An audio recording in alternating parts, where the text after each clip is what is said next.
wonderful to have you here. Just a few moments, actually just about less than an hour ago, this room was full of wild debate on all sorts of interesting and important subjects, one of which was weatherization. And you'll learn more about that tomorrow in the paper, if not this afternoon or tonight.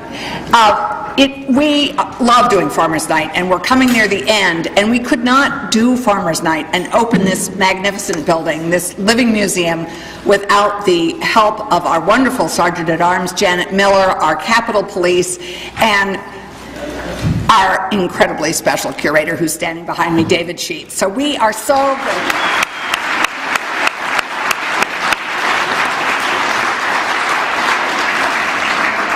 Another new feature that we've added in the last couple of years is we do now live streaming. Just as our debates are live streamed on VPR, so is Farmers' Night.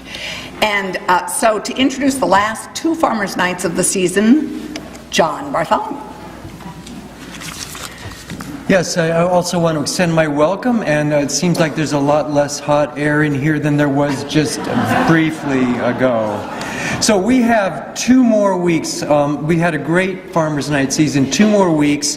Next week we have a popular Morris-based community choir. They're called Voices for All Seasons, and they're going to be singing an eclectic mix of classical, standards, Broadway, folk, and contemporary tunes. So I hope many of you can come back for that. And then on April 10th, our last event will be Jenny Johnson and the Junketeers. So please come back and enjoy those last 2 before we're done for the season.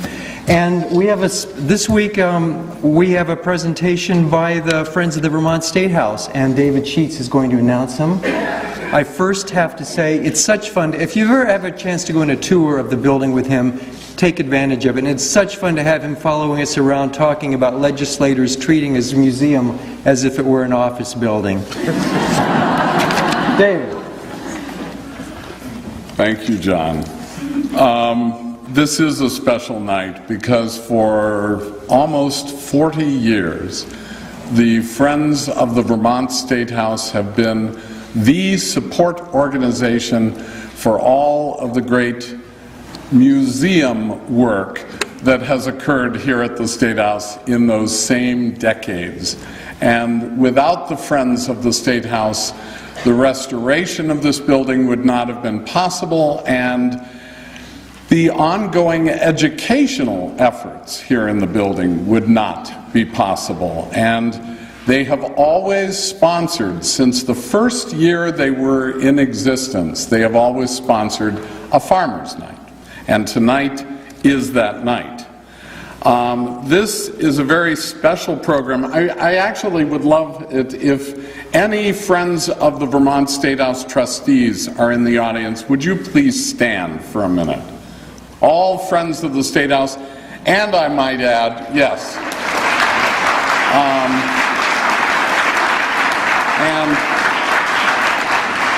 And the state curator's office is actually a pretty tiny group of people, but it once was only one person. And happily today, there is an assistant state curator and a tours coordinator, Jack Zeilenga and Angelica Caterino. Would you please stand, both of you?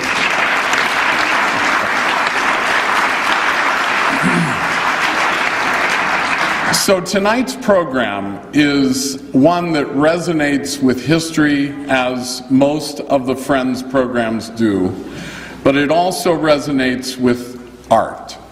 History and art are what we often bring together in this hallowed building. And tonight we put 2 women together on the program whose art is going to speak to one another. They're going to use their works of art to enliven this place with great poetry, prose, and song. And to bring that great poetry and prose, I'm even more delighted to call to this podium a goddess. I think we can all agree that this past year has been all about the goddess here at the State House. And we acknowledge the goddesses that are in this building every day doing work at this very podium, one Mitzi Johnson might be called a goddess of this chamber.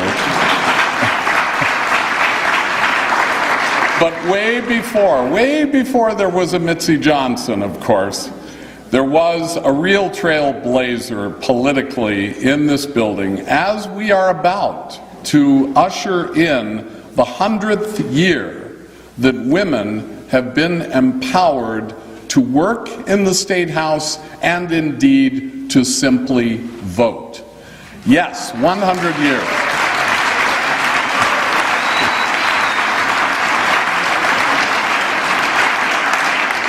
And so the goddess that is about to step before you is a trailblazer politically in Vermont. I think we all recognize that. And yet, she's going to show a whole different side of the goddess, the woman. The woman, Madeleine Kunin, and the personal Madeleine Kunin.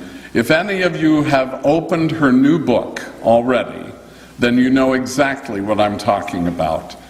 The honest, poignant poetry and prose of Madeleine Kunin. Here she is.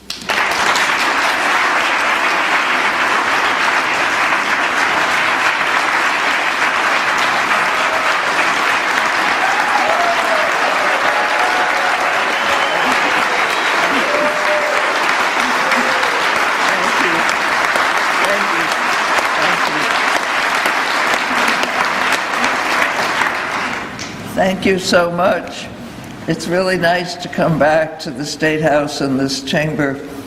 I must admit, in my years in politics, I sometimes spoke from this podium in joint sessions, but I never thought I'd return as a poet.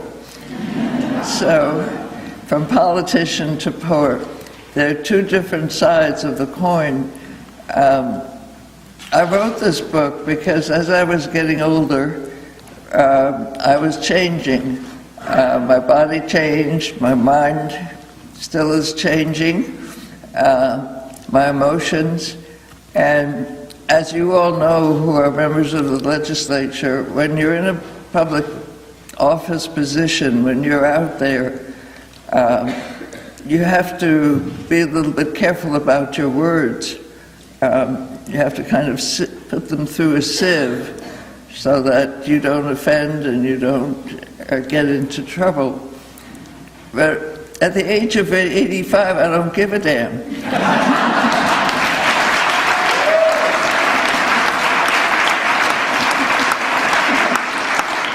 So I find, as I wrote, that I just opened a door that I hadn't opened before, and different thoughts and different feelings entered my mind. And I'd written poetry off and on since I was in high school, I guess, but I became an actual poet when another poet told me I was a poet. And that was about 4 or 5 years ago, or 6 years ago, that these poems and prose were written. Tonight is a special night because Patti Casey and I are doing something we haven't done before. She's going to share her music with my poems, and you don't have to worry so much about whether the transition works, because we're not sure. But music and poetry go together, and it was David's great idea to pair us for this evening. And some of it will be impromptu, some of it we've figured out, but it's much more fun this way. So I'll start. I don't know if we'll have time for questions afterwards. We may, or we'll stick around for a little while to talk. And so we're going to alternate some poems with some music. These are my thoughts on growing older. The easy description of this book is it's a memoir. It's a memoir that made me quite vulnerable. And I have to confess, the week before this book was published, which was last October, I suddenly got very worried. Was I too self-revealing? Would I be understood? Would I be all alone out there? I mean, you're alone out there in politics, but this was really alone in terms of my inner thoughts. But it turns out, occasionally I still get a little qualm, but that people relate, and that I'm not alone. People relate to what I've written, and you don't have to be 85. We'll all get there, hopefully, but young people sort of responded to it too. Well, enough of that. This poem is called No Longer.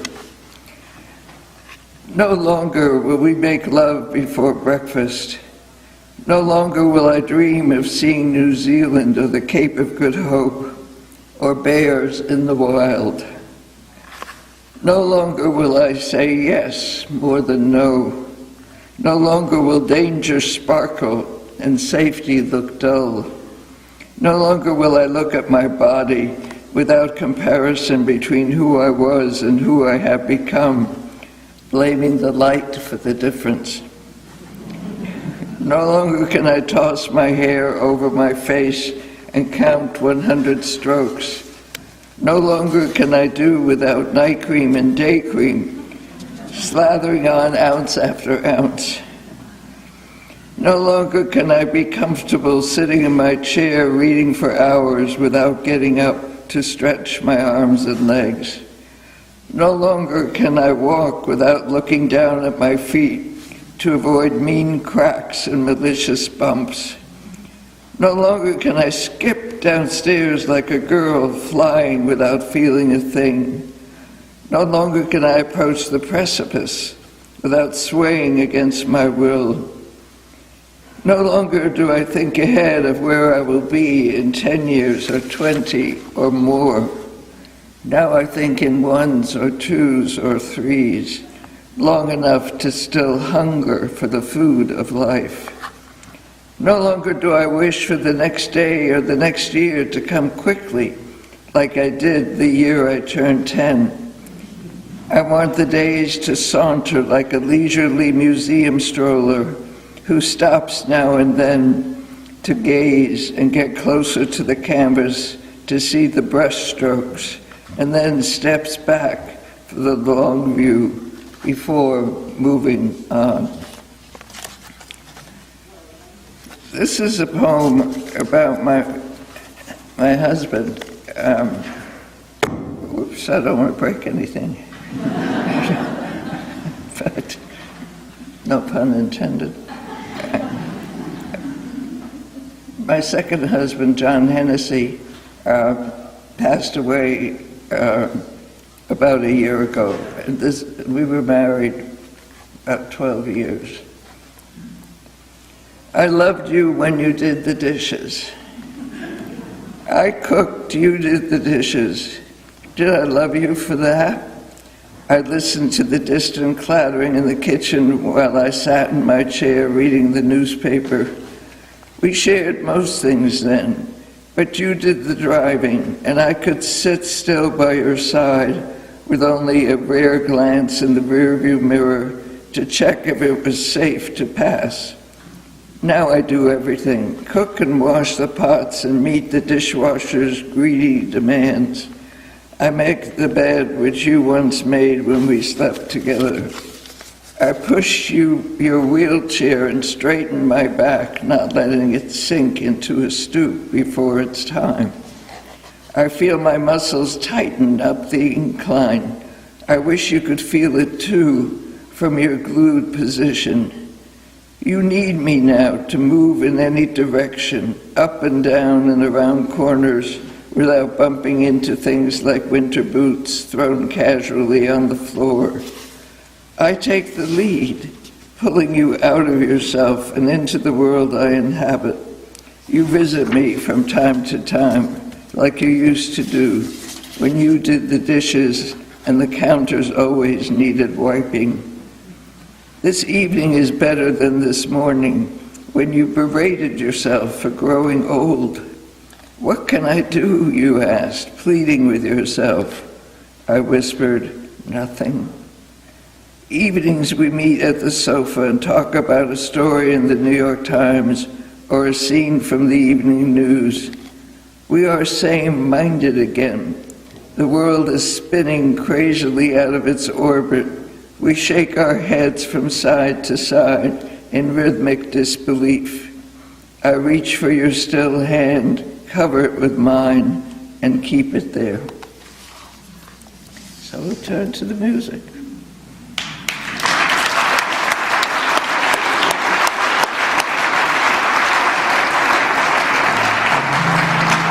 So you heard me talk about the goddess. Now we have the muse of the goddess. For those of you who remember when the statue went up on top of the dome, the Agency of Agriculture did a remarkable video that very afternoon with their own employee, Patti Casey, singing an incredible song. And thus we consider Patti the muse for the goddess on top of the State House for time eternal. She's brought her great friend and fellow musician Colin McCaffrey, and they're going to be responding to Madeleine throughout the evening. Patti Casey, Colin McCaffrey.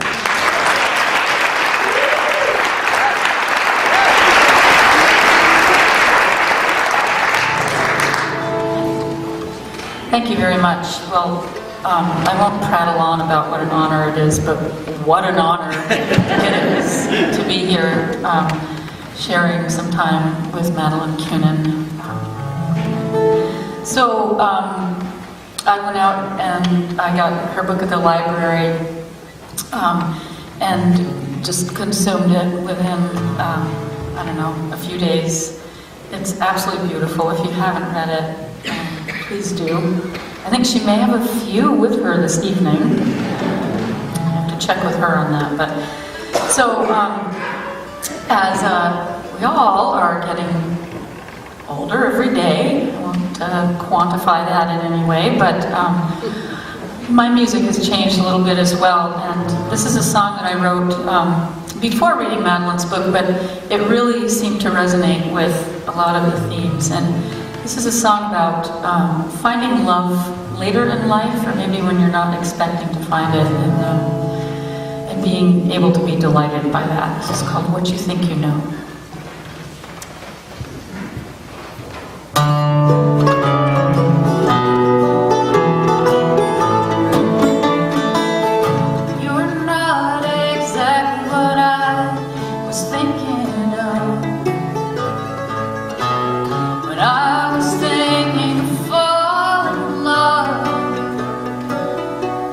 Something altogether else in mind. A certain someone I could never find. Your face is not the one that I dreamed of. A little more raven, a little less dove. Now the skin on your hands is cracked and rough. Suddenly, you and I are more than enough. A little rusty, a little blue. There's no one I'd rather give it to. So come, sit here by my side. Please take my hand if you wouldn't mind. Forgive me that I did not know love can steal in soft and slow. Love can blow away what you think you know. Love can blow away what you think you know.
you think you know.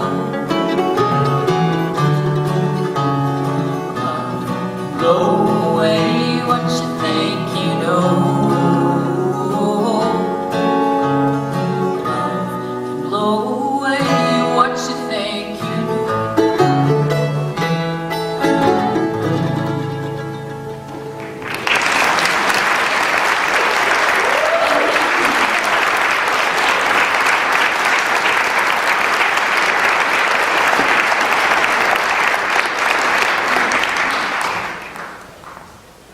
That was beautiful.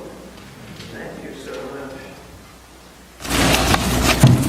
This is a poem that's, well, I'll let it speak for itself. You can interpret it any way you wish. It's called I Am Multiples. The dancer's elastic poses stretch my legs high and wide. Air up, I fall on his raised hand as if nothing had happened. The opera singer sways my sucking ribs. Her high octaves tremble my bones and wrinkle my throat as I spill gallons of sound all over myself. I'm on the tennis court with someone else's arm. Venus or Serena? Wish that were so. My body obeys every quick command from head to foot. Look, just inside the line by half an inch, the camera assents. The cello is settled between bent legs and curved arms, leaving fingers free to run up and down in pursuit of fleeing notes that I gulp down into a thick, low sound that feels good inside. I abscond with a poet's words and claim them for my own. Or were they mine in the beginning? I mouth them with tongue and teeth and spit them in your face. The writer says what I wish to say, leading me from room to room in her house, which seems eerily familiar. She lived there once. Chisel, brush, pen, bare-faced, fully awake, ready for action. Move, they say, like we did, and make a mark.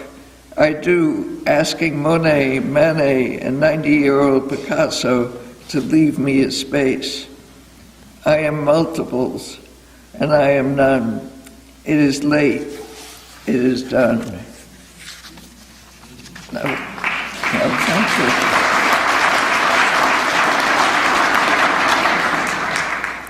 This is a slightly harsher poem. It's a nightmare. Teeth. I spit them out like olive pits, tainted yellow and hard, uprooted from the cave of my cheek, where my tongue fingers empty rooms. I contort my smile to hide the hag I have become. My tongue takes measurements, in and out, back and forth. My lids seek light. I open wide, one tooth hanging on the edge of a cliff, another set in a tub of space where it may wobble and lose balance. I panic at the thought. I must bare my teeth in self-defense. I must chomp my way into old age. I smile and open wide and lift my electric toothbrush off of its solid base and brush and brush and brush.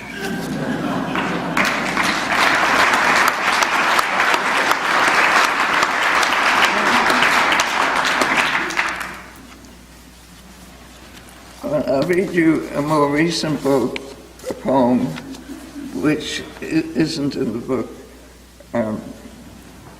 It's called From We to I. I liked being we. We were doubles, not one but two, walking in tandem, 1, 2, 3, 4. When I was silent, you spoke. I drank your words as if they were mine. I smiled at your delicious sounds. We fed on each other's spilled sentences and whisked them together into our, we, and us. Now I am singular again, I, myself, and me. I is so skinny, brittle to the touch, a naked slash on paper. We is a habit you left me with, comfortable and warm. I stand straight, alone. It needs something at its side. I am alive.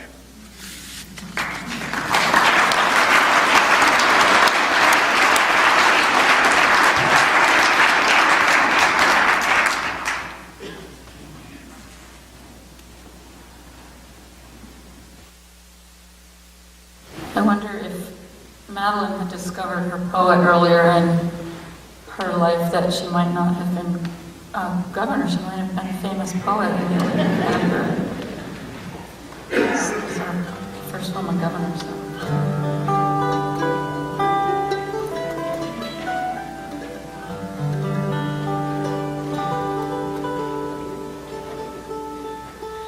This is my friend Colin McCaffrey, who, if you don't know, well, his face was all over. It was on 7 days, so you can't miss the mug there. But Colin and I have been playing together for, oh my gosh, since we were just young things. I kind of still am. He's kind of home guy. Patty was giving me a hard time about my wearing the Carhartts tonight. I said that it's farmer's night, so I'm going to wear my Carhartts.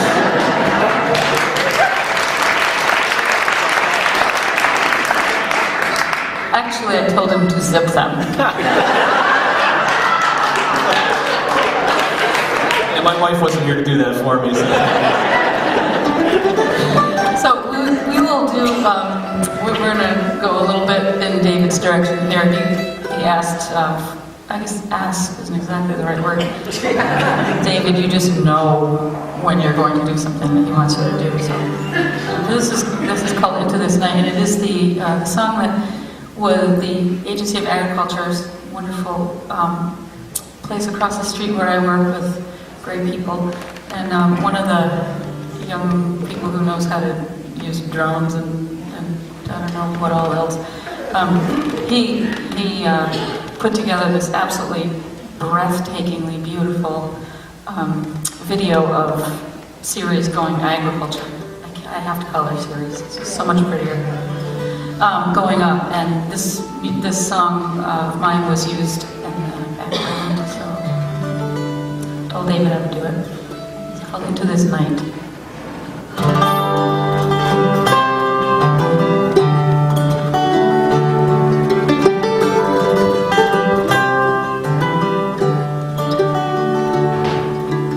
Evening rolls in early way up north here. Hushed and snowy mountains take your frozen breath away. So bitter cold and so much has flown away. Winter knows a kindness all its own.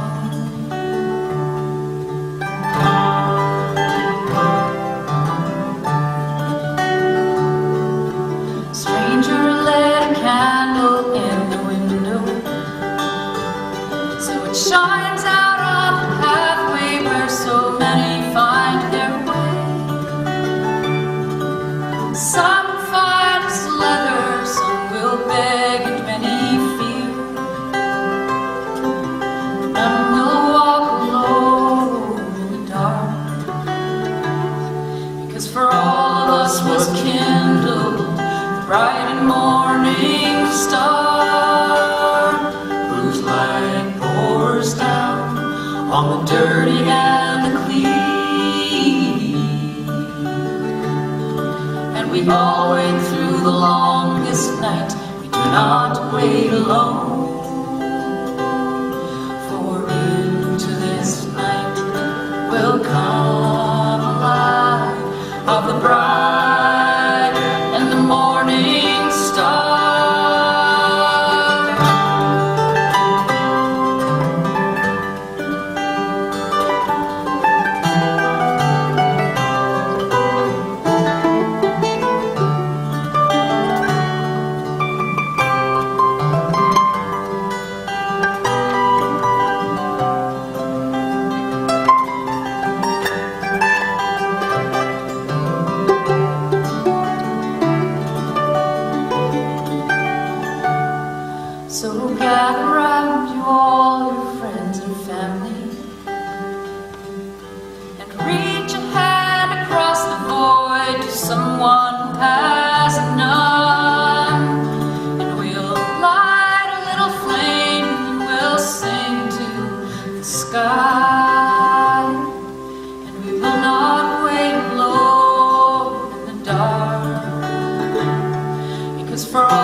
birdie and the plea.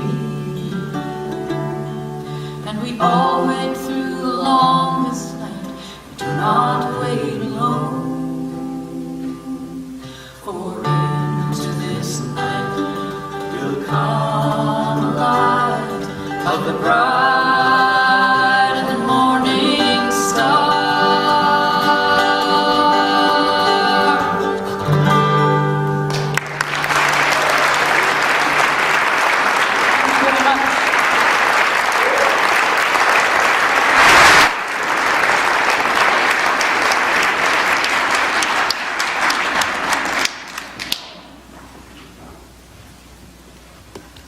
That's so beautiful. Thank you so much. I'm going to read off a little bit from a poem, and Patti and I didn't discuss this, but she's very flexible.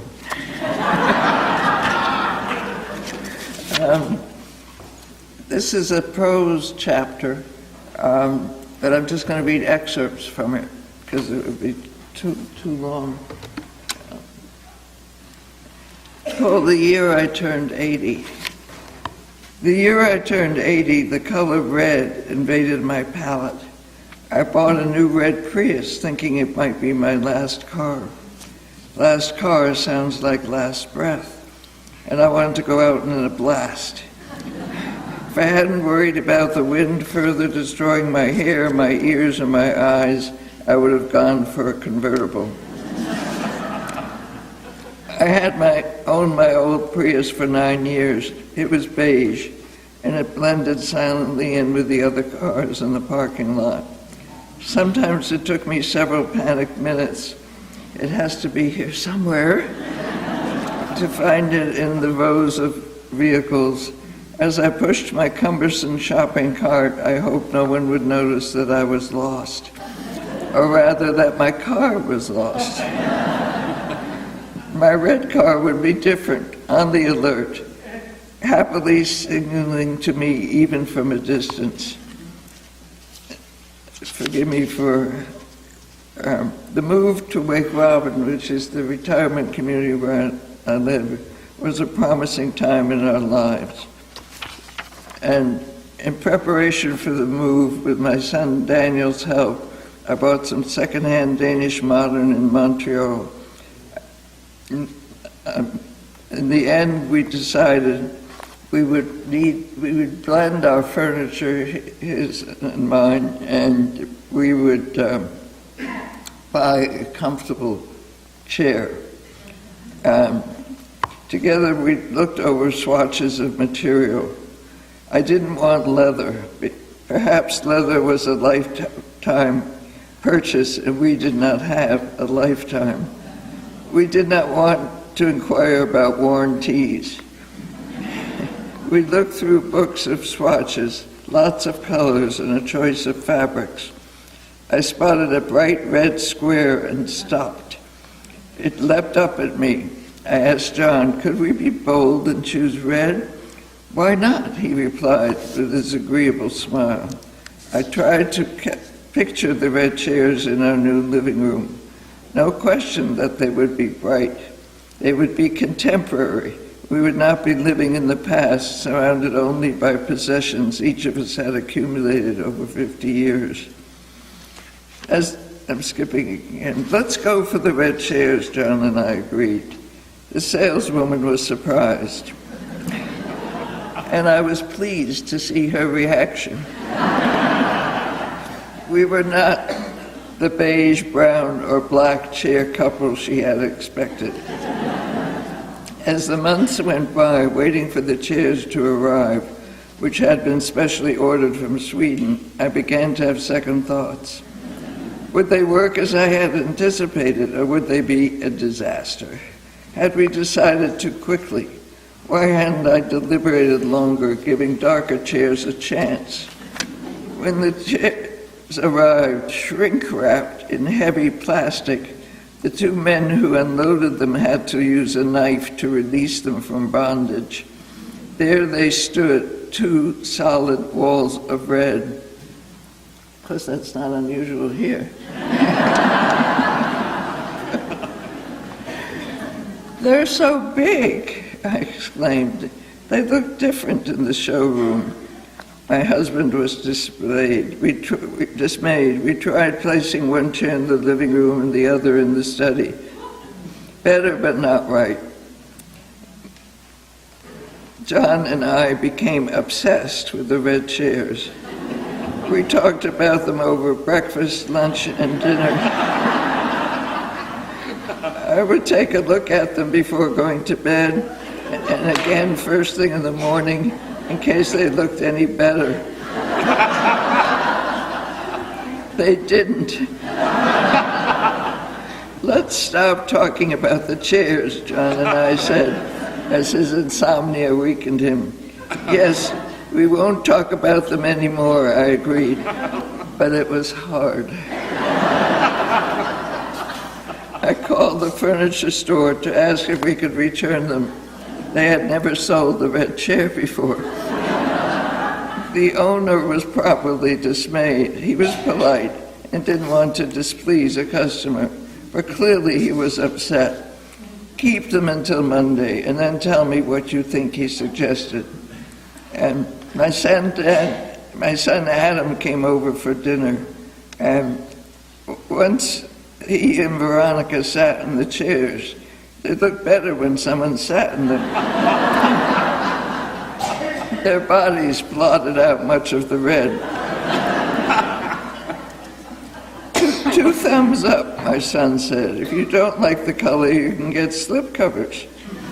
His wife had done that with their cat-scratched couch. True, but why slip-cover new chairs? I looked at the chairs once more. I asked myself whether I could ever own them. Would I feel comfortable, or would they always jolt me, make me jumpy on edge? Why hadn't I chosen the light, neutral textures with which I had surrounded myself in the past? Silent, relaxing colors that made the living room a calm refuge from the harsh and noisy world outside. Part of me, I realized, no longer wanted a refuge. I wanted to bring life inside, not leave it at the door. And the red chairs did exactly that. They were loud, they were vivid. Day by day, I began to see that they had precisely what I wanted: brilliance. One bright morning, my husband and I arrived at the same decision. Let's keep them.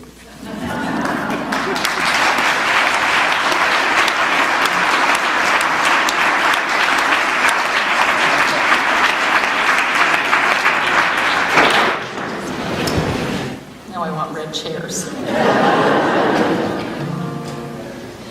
Well, Madeleine does not know this, but one of the first gigs I ever played was at the women's shelter in Barrie, and it was when Madeleine was governor and she came and spoke, and then I played a couple of songs, and I think you were kind of in a hurry to leave. She had somewhere else to go, and I was like, oh no, I made Madeleine leave, like she didn't want to stay. But I'm sure it was just that you were off on some other engagement. But anyway, that is all to say that it seems like, looking back on that time, seems kind of innocent and just like a gentler time than we're in right now. And it makes me sad, but it also is hopeful in that I think when you hit a certain point, you make a decision and you go back up. And I think that I think there's a lot of really good people working hard to get us back to a place of civility and kindness in our communities and in our society. So in my musical way, I approached that, and I wrote a sort of an anthem that has been, I'm very happy to say, sort of making its way around the country in sort of underground ways. So it's probably as far as it'll ever get is underground, but that's okay. I'm fine with that. And but you have a part, so I will sing it, and then you'll hear. It's pretty clear what your part is. It's very simple. It's called "Stronger Than That." We are stronger than that.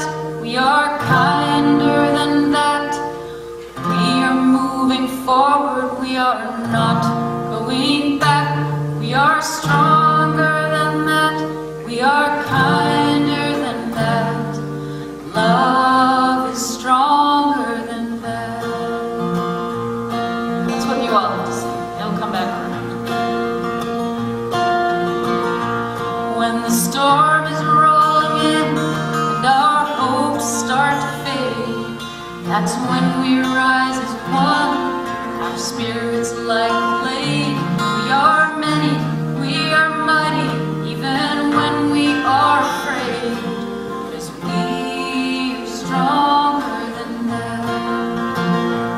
We are stronger than that. We are kinder than that.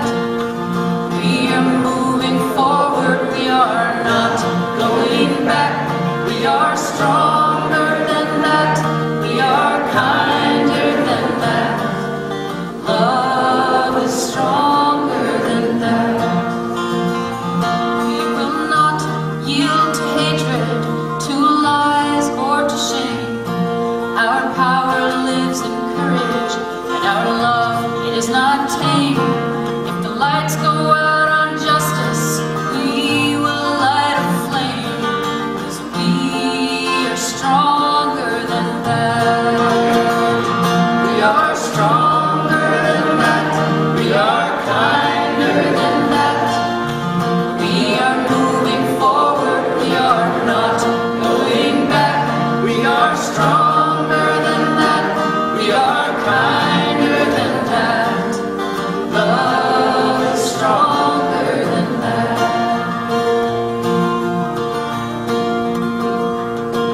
For everyone that's turned away, we open up our town. If fear can build a wall, love can tear it down. And we'll build a bigger table for all to gather round, 'cause we are stronger than that. We are stronger than that. We are kinder than that. We are moving forward. We are not going back. We are stronger than that. We are kinder than that. Love is stronger than that. We are stronger than that. We are kinder than that. We are moving forward. We are not going back. We are stronger than that. We are kinder than that. Love is stronger than that. Love is stronger than that.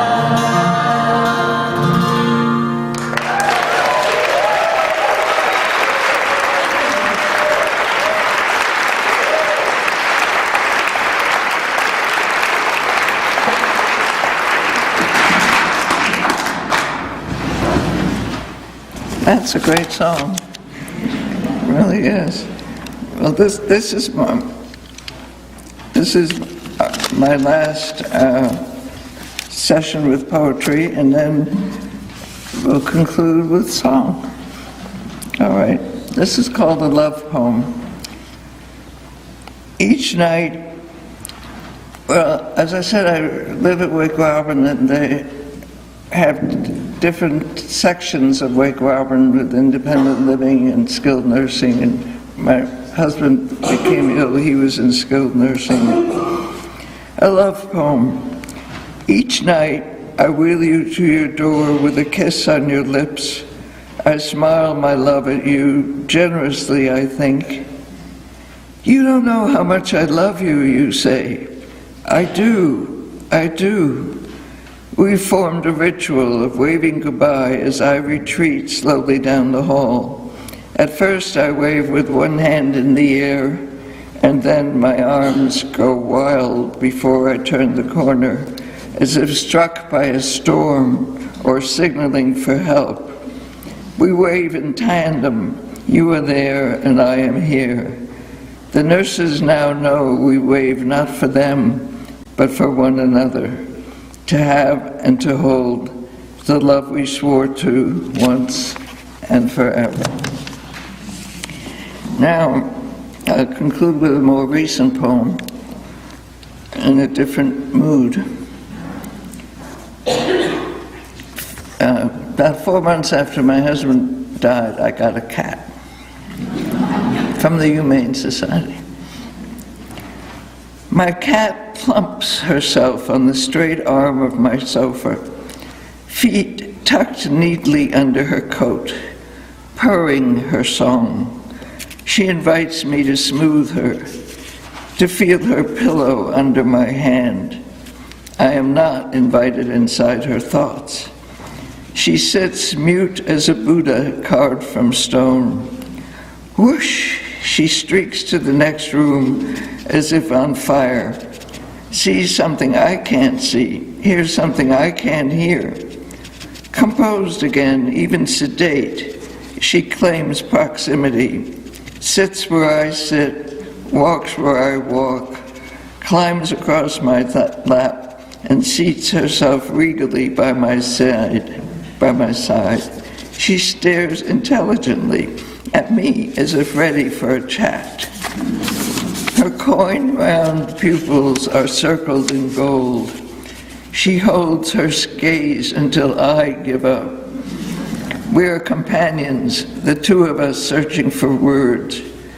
Good kitty, I say in my baby voice, and think I'm falling in love, until she paws herself onto the dining table, as if it were her place to sit across from me. Off, I yell. Nothing. Down, I shout. Nothing. She is like an Egyptian statue buried with Tutankhamun. Impatient, irritated, I exercise my two-handed superiority and drag her down, pulling against her needle paws. She finds a chair that fits her form and sleeps the day away. She is a night creature, silent in her roaming until, crash. I startle, what is it? The tablecloth askew, candlesticks toppled, candles unhinged. My sweet cat, having terrified herself, has zipped into oblivion. Together again we sit on the sofa, her flank wedded to my thigh, her small chin lifted high rests on my arm. I feel her cool breath hover over my willing wrist. You're such a good kitty, I purr. Lying in bed at night, I wait for her usual visit. She gives no hint of her stealthy approach. A quick paw lands on my chest, and then another, until 4 paws have stepped over my body. She plants herself on the other side and searches until she finds a nest between my twig legs. She curls herself into a coiled rope, no beginning or end. We share our bodily warmth, hers intermingled with mine, searching for our separate sleep. I dare not move.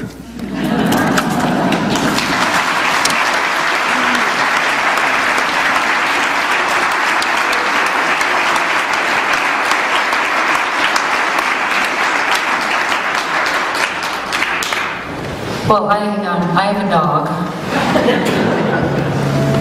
I like cats. I'm not opposed to cats. And I'm not opposed to reaching across the aisle to shake a cat's paw. To make a joke about politics. But anyway, so this is an absolutely terrible song that was written by my dog Cosmo, and probably I'm sure some of you have heard this. It's Cosmo was a little Chihuahua Jack Russell rescued dog, and he and I lived together for a while out in the country, and he had a wood stove that he could sleep under, and that was just a cat's meow. He really liked that a lot, and then we moved into Montpelier with a furnace in the basement, and that was kind of the end of his paradise for him. So anyway, this is actually written in his voice. He wrote this. I would like to completely distance myself from this song. Every way possible. It's awful. It's really awful. Anyway, so you just have to imagine that this is all in his voice. It's sort of in first dog. So the dog's complaint.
An encore? Don't you think? An encore, yeah. An encore.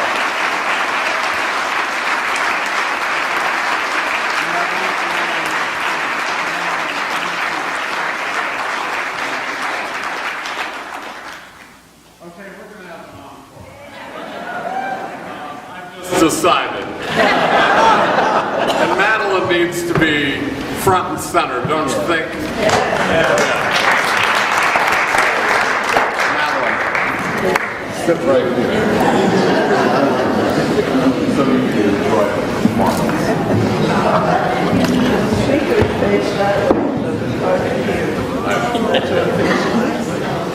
Okay. Right. And what's the do?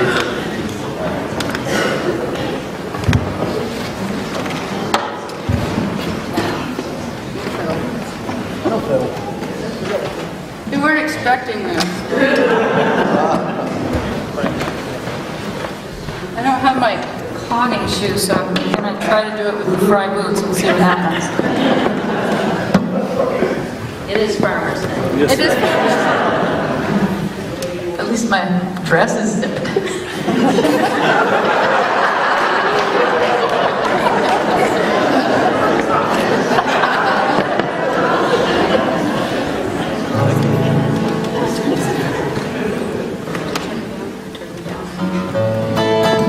Well, this is a song set in the Northeast Kingdom of Vermont. And, yeah. Around the, I don't know, probably early 1900s. Down from Canada.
This is one of the best nights the State House has had in a while.